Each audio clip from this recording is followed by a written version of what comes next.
Hello, I'm Dave. You've met me in earlier weeks of the programme. I've been a teacher for more than 20 years, and I've been a mentor and senior mentor coordinator for 17 or more of those years. I'm now a teacher educator, and one of my responsibilities is mentor training, and another is being a personal tutor for some of the trainee teachers that we work with. In my last job in a sixth form college, which was in the third most socio-economically deprived area or postcode in England, and which was quite unusual in the number of students who sent on to Oxbridge from that area, my line manager and I noticed how many staff at the college were avid gardeners. And you might guess, because I'm standing in the greenhouse in my gardening clothes, that I'm an avid gardener too. We mused on the fantastic success rate of our students against all expectations, and the unusual number of gardeners amongst our staff.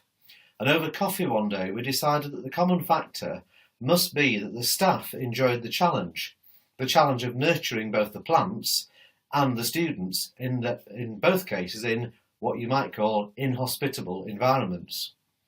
The conversation prompted a significant change to my attitude to mentoring my trainee teachers, because we always had a lot of trainees at that college, and many of them were very shocked both by the low levels of prior attainment of the students who arrived there, but also amazed by the transformation that most of those students underwent whilst they were at the college. These trainees frequently said that they just couldn't cope with the demands made of them as teachers. But after that coffee chat one day with my manager, I reconsidered how we, the established staff, and I in particular, as a mentor, worked with the trainees. And I started working with the trainee teachers in much the same way as I worked with the students. And the difference in the trainees' attitude was actually quite noticeable. To my surprise, I admit, but looking back on it, I realise I shouldn't have been surprised at the time. So in this final session of the SHOOC, which is about mentors, mentees and professional development, and with the subheading of what is relevant CPD, you might have already guessed at this stage in the video that the fact I'm in my greenhouse, in my gardening clothes, telling you a tale of coffee and chat about this week's topic, which is in effect about nurturing, are all related. Mentees get used to being supported and guided, and many benefit from fabulous mentoring. But most mentoring, especially in the education sector, tends to happen whilst the mentees are trainees.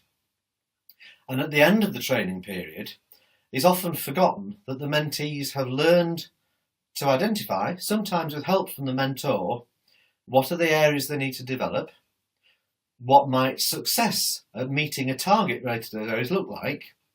They're quite good at creating targets. They often make those targets into smart targets.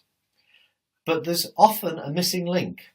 They're often reliant on the mentor or another colleague to signpost them to what they can do or what training is available to move from the target to the evidence of success. And then they finish their course and they go into their first job as early career teachers or whatever profession it may be, and all of a sudden they're very good at reflecting. They're very good at deciding what needs to improve or change. They're quite good at writing targets. But they've lost that support they've grown used to that signposts what they should do, where to do it, in order to move from target to success. And most of our trainees, particularly in the world of education, thankfully really enjoy their jobs. And they go into their first job and get so overwhelmed by all that's going on and how much they're enjoying it, that quite often that business of meeting targets, developing further, it tends to get left to the back burner. And then all of a sudden one day they realise, oh, well, there's a lot of CPD on offer, but I don't know which CPD is right for me. And so this session's about nurturing.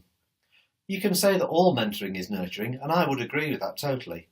But this is particularly about nurturing your mentee in such a way that they learn for themselves how to identify things they can do to improve. So they're able to complete that path from recognising how to develop, setting a target, doing something towards meeting the target, and then having the evidence of success.